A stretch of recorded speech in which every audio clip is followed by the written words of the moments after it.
Hey guys, welcome to another session of Epic 7. I'm gonna do an initial thoughts video here for Last Rider Krau. So ML Krau finally here. It's interesting that he does look very different from a very old concept in one of the Epic 7 art books. I'm pretty sure people used to think that there's a certain character, his hair was all like Super Saiyan, all spiked up. It looked like Krau. We thought that was ML Krau, and then they delivered this one, which like hairstyle and facial expression looks more like the Ice Krau, but he's now all cyberpunk style. So it's very cool. I'm not disappointed. I think this design is very cool, especially now that it probably will have something to do with the new storyline.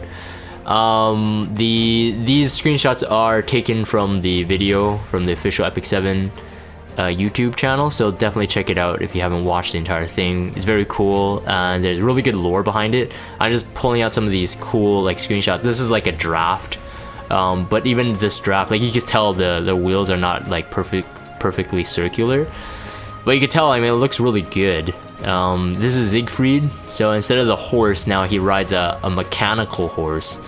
Hey yo! And then in the lore, he is gonna be friends, I guess, with Sigret. So it's kind of interesting the contrast between who they were against each other in Orbis. But ML Sigret is another talked about thing. We talked about this during the second anniversary like preview videos, which I made a video on that as well. I thought it was probably like, you know, people thought it was like ML Lilius or ML Sigret. Anyways, with our deduction abilities, we were able to tell that it's Sigret. It's confirmed here on the video. I just had to take the screenshot. I want her to have this look and that mouth. You notice like that the mouth doesn't have the bottom of the lip completed. It's super sexy. So I really hope that the final version, like the final render, has this kind of look. I really want this. So like as hyped I am about ML Krau, I'm as hyped about her. So hopefully that she's actually good. I have a feeling though. I'm just gonna make a small prediction in this video that she might be a cleaver. So like the ice elemental version, her original version is more or less just a straight up single target nuke, but I have a feeling she's gonna be a cleave. So anyways, Last Rider Krau, yes. Read the stream chat. Nice Krau video. Yeah, Last Rider Krau, same star sign as Ice Krau with the exact same imprint concentration, 18% health. So for those who have triple S Krau, you have the benefits of knowing like, ooh, what kind of like substats and main stats do you need to get him to a certain point or a certain degree of HP. It seems that he will probably be more or less the same in terms of like, you want to get as much HP as possible. Ice Krau benefits of course from his S3 doing more damage, without him risking his death. So higher HP threshold in order to pull off a devastating damage. Whereas he would still, all his skills are scaled on health, which is like Ice Krau. So he has the exact same stats here, 100 speed base, and then he has 18 resistance. So if you want to build him as a speedy resistance knight, that could be good too, I guess, but he doesn't have innate cleansing, so he might not help the team that way. I probably ignore the resistance, at least right now, and probably focus on just speed, health, and defense. Very high base defense as well, as people know Krau, and really good HP pool. So very good knight to start with. I really like his imprint release. It's a 2-slot critical hit increase imprint. I think it's his first of its kind in terms of like the 5-star.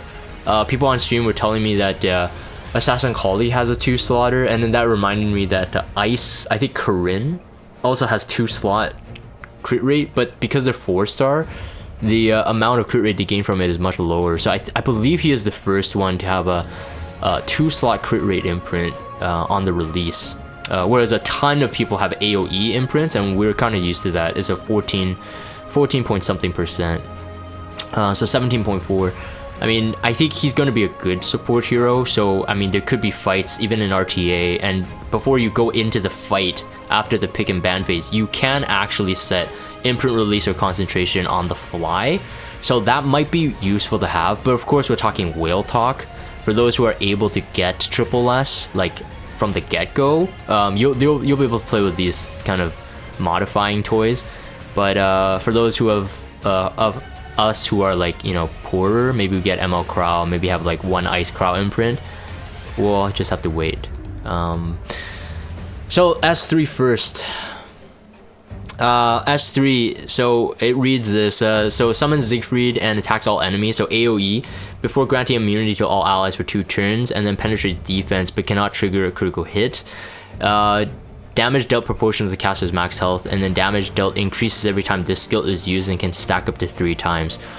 We don't have the mods at the point of this recording. I will include them in the video, like in the video description once it's released. But I don't know if like that really even matters, to be honest. The very fact that this skill does have 2-turn immunity on a pretty fast base speed knight with really good tankiness, I think that already makes him very, very good. We have like another knight, and I was just literally talking about it this morning.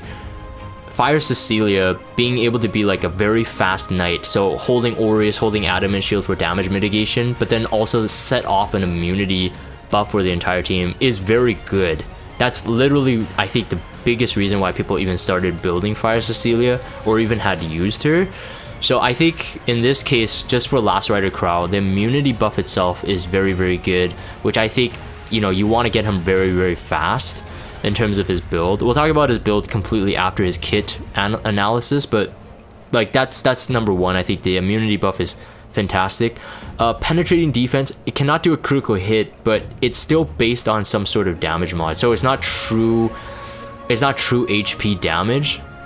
Although like heroes like Dark Corvus and even Krau and even ML Haste, they still have a mod in their true HP damage.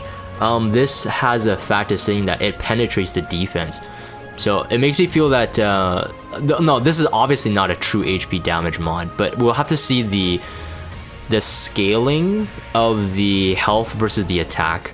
So even Krau, even Ice Krau has attack mods in his S3, albeit a lot lower because the majority of his mods come from the missing HP, but like we'll have to see, like, cause if his attack mods are like decently high and it penetrates defense, there might be use for some, like, you would say, salty substats in a tank having attack percent, but it might not be that bad. If we could quickly take a look at this again, 839, well, that's not really high. That's not really high at all.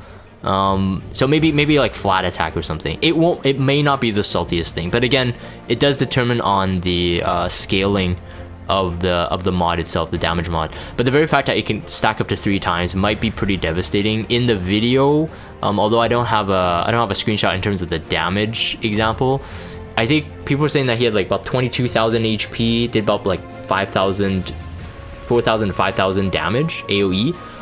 I think that's relatively good.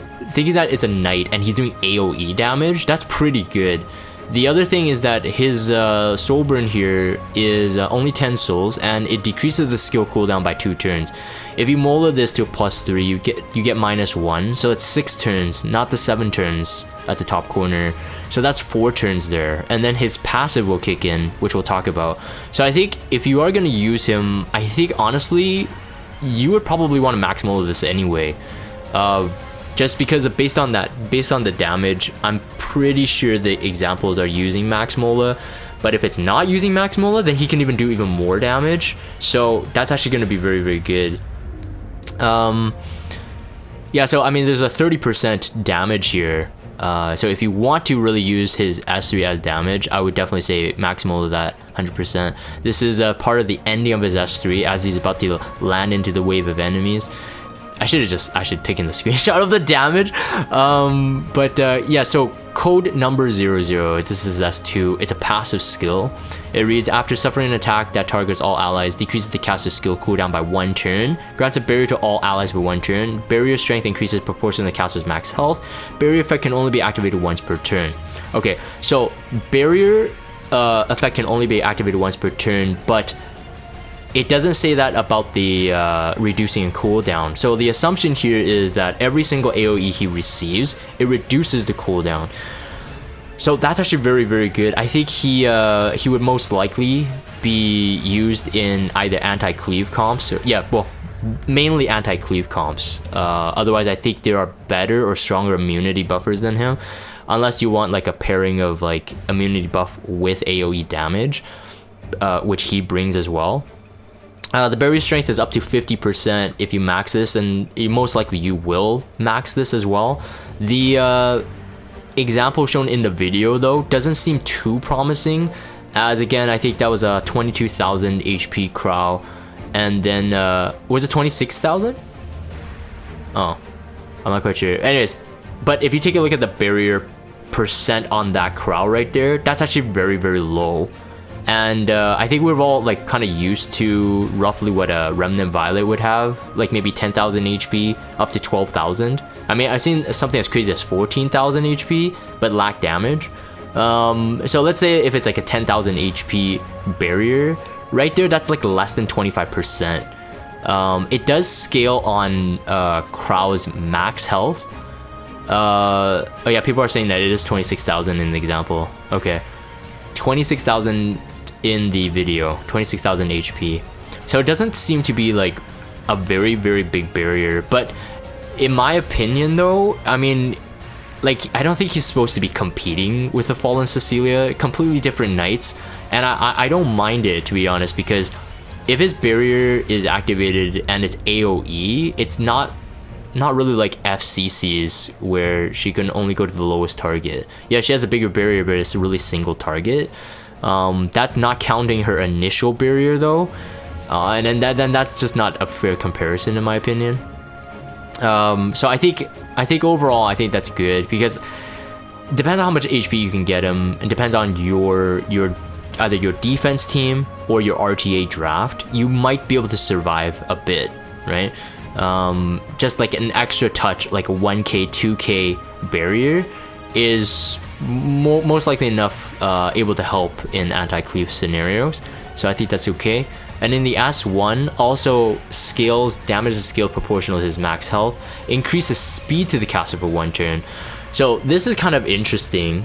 Ideally I think you can make him very fast, and if you can make him very fast, you might be able to put him on a unity set just for the heck of it. I was trying out some builds this afternoon as well, using my Ice Krau as a template, and I put him on a health set. I put him on even on a hit set, because those are just where my fastest gears are. Of course, with speed set, I was roughly able to get him about a comfortable 250 speed, with about 1700 defense or 21,000 HP without imprint. Of course, the more HP, the better. But I had a health set on. I even at one point had a broken set, which got me to 260 speed. But if people have like really fast unity sets, maybe that would be nice. It's just like a nice to have. I don't think he doesn't need hit set. If you're gonna be really fast, unless you just have the luxury of really fast immunity set, sure, put that on, may as well. But outside of that, I mean, unity set might be nice to have. Regardless, I think that because of the way you may want to use them, I think very, very fast speed would be beneficial, since the speed buff does consider the total speed, not just the base. All buffs consider the total stat, not just the base. So the obviously the faster he is, the more the speed buff increases. This has damage here as well. I don't know, again, depends on the scaling, but even if it does scale really well, I don't know about max enhancing this one.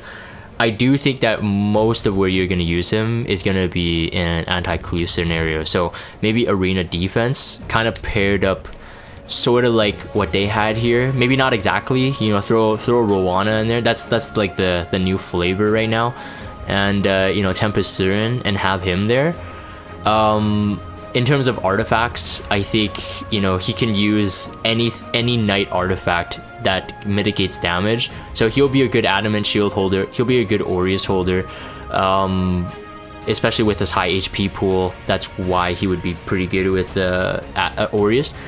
you can even use Steadfast Gatekeeper, and I honestly think that's a very viable option, since you can get up to a 10% CR boost, and if you have him like built fast, you might be able to cut, like make a decent enough cut to counter I don't know, maybe Athletica cleave comps. I'm talking now in like RTA draft, and most likely you're going to only use him in anti-cleave.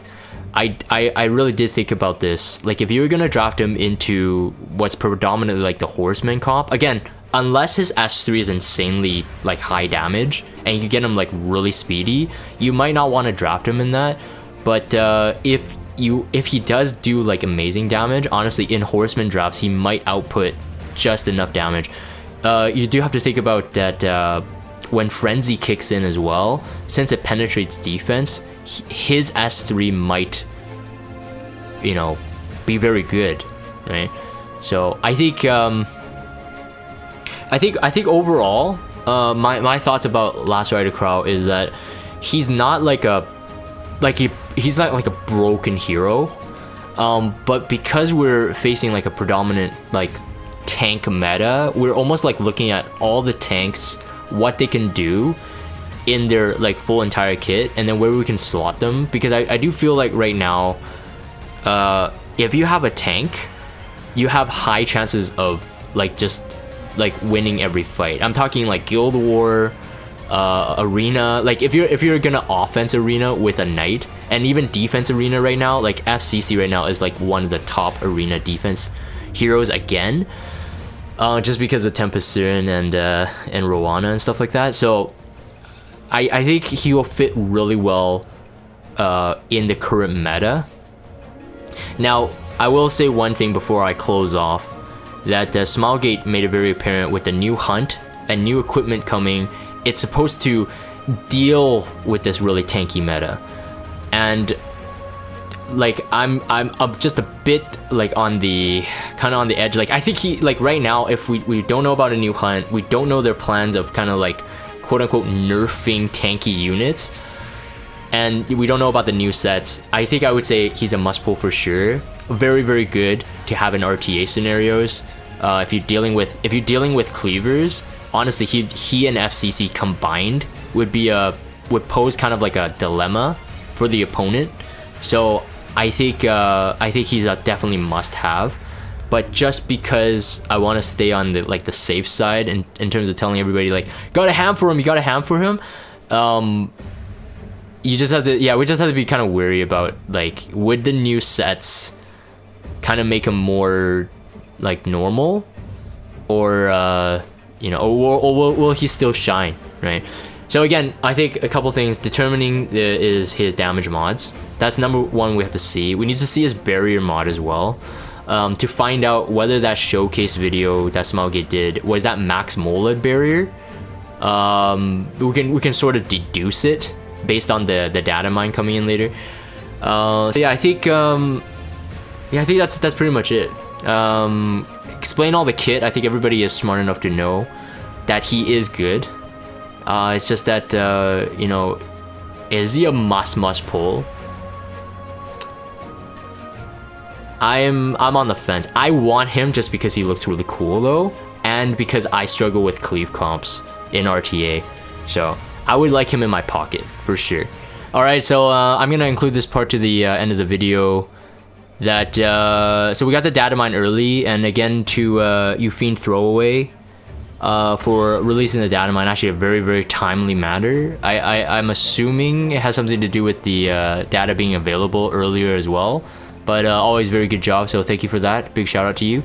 The math damage calculator is also updated, which is amazing. I don't even know, like, is this just like connected or something to some kind of external database? That's very fast if you guys are updating this manually. But we got some mods. So we got a 10.5% barrier mod, max Moled on the S2. We're setting the HP here to 26,000 as in the video. I think honestly 26,000 is achievable, very achievable now with 90 gear, and if you use HP right side with the speed boot. definitely achievable. When I was mentioning my Krau having about 22,000 HP, it was on a defense main right side. So with some healthy health subs, I think you could get 26,000 pretty easily. But for the sake of making it like more realistic for most people, I'm gonna say 23,000. Okay, 23,000. No imprints. Let's just say 23,000. Okay. If you max Mola, I mean, the S1, honestly, I don't know if it's worth it. I don't see, like, he can turn cycle his S3, like I said in the main portion of the video, pretty quick, depending on the fight you bring him to. So you probably want to rely on his S3. It's a 100% defense penetration, so it requires no defense break. It does have some split mods into HP and attack. It's a 0.7%, attack rate of 0.3. So it's this exact same as Ice Krau's S3, and he can't miss, whereas Ice Krau can miss. Although their damage is still slightly different. 100% defense penetration is pretty bonkers, to be honest. So you're looking at this, a max stack would do 7,122 damage for a tank, and that's an AoE. So that's very crazy. If you didn't, if you got to the +3 at the S3 only for the cooldown, you're still doing 6,000. But like I said, I really think that in the fights you'll bring him to, you may as well make him a DPS anyway. Now the attack does matter. If you could take a look at the S3 damage there, attack does matter. So if you get some, let's say if you use like the I don't know, the 88 speed weapon as his weapon that you get from Hellraid, and it does have attack in there, it might not be the worst thing. And like we did cover, he does have low base attack, so maybe flat attack wouldn't be that bad. So if you have like a really high roll piece of gear on the right set that you need with the right substats, but you have like a flat attack or even an attack percent in there, I mean, every bit counts. So like if I increase this to like, let's say 1800, which is a bit more than, actually we should scale this Mola. Oh wait, it's already maxed. So you can see the increase. There's a bit of an increase. Every bit counts. Every bit counts. But obviously don't chase the attack. If you wanted to make him like a cleaver, Portrait of Savior might be something interesting as well. So that's the portrait numbers there. 8,460 on 23,000 HP. Max stacked though, keep that in mind. Max stacked, and then max mullet as well. Although I honestly think that maybe Steadfast Gatekeeper, damage reduction artifacts are still the way to go. It might be interesting to run a portrait. I mean there's portrait Liliuses too, so like maybe that would be funny. Oh, someone on stream chat said rage set. Oh, you know what? That actually might be pretty good. Rage set with an attack buff, greater attack buff or something like that. That would be interesting. Although I still would prefer him probably on very high speed, though myself. But incoming all these big brain builds to surprise, for the element of surprise, I think that'd be okay. If we go to let's see here, go to 1500 attack, and then you get like, so still 23,000 HP, but you get an increased attack, so attack buff. It's pretty good. It's pretty good. You just keep in mind that, again, if you bring him into AoE fights, that cooldown, and him, if he's really fast, he might be able to get his S3 off a lot. So his damage over time in terms of AoE is actually very brutal. It's actually very brutal, even in a way more brutal than SSB. SSB still needs to charge up her focus, but if he is literally like reducing cooldown, and you just soul burn him, I think his AoE output is gonna be like insanely high. We'll probably need some real world, like practical testing scenarios to really see if what my theory says is true. But I think it's gonna be pretty crazy. Now I've actually shifted my thoughts on saying that he is like a nice to have, might not be a must pull, to almost like a must pull, because he could do so much and he can't miss. Yeah. Anyways, now I'm gonna end the video here. If you guys have Discord, check out the Discord server, follow me on Twitter, subscribe to YouTube if you haven't. As always, thank you guys for watching, and I will see you guys next time. Normal Krau is only better as a damage mitigation knight, I think. I think he's solid. I'm sold on that he can deal AoE damage. And given circumstances where, like, if he receives a lot of AoE, he just turn cycles like crazy. You just think about it, right? Really think about it, right? Like a lot of, like, let's say even Guild War offense. Right now, a lot of Guild War offense is AoE heavy, right? So he can literally be the DPS AoE, right? So you can literally take, like, I don't know, like a sustaining sort of healer, Akates, if you want to use Ruel, another knight, and use him as a DPS against, like, cleaving defense teams in Guild War. Like, it's actually very good. Like, people already take regular Krau to kill those teams off. Like, they just out sustain and just S3 shield bash. You know, they kill them like with that way, but he could literally just do it with his S3 over and over, right? And relatively quick. So ML Krau Charles spec any Guild War defense? Nah, in my opinion, I wouldn't. That's easily cleaved. That's easily cleaved. Bazaar cleave. Oh, any type of cleave. We'll cleave through that pretty quick. I say Bazaar cleave. Bazaar RB cleave would be really easy. Yeah, almost all DPS have AoE, yes. A lot. Especially what's run on defense. People realize, like, single target attacks get baited too easily when left in an AI defense scenario. So they're gonna use an AoE, right? Kind of like hit everyone. So that makes him very good in offense. I think very good in defense if you want to counter cleave. I don't know about Guild War. I'm not convinced about Guild War defense because that one man lacking is a very big problem. So I mean, if you're gonna use him as a knight, like an Aureus holder, an Adamant Shield holder, he'll still be very solid.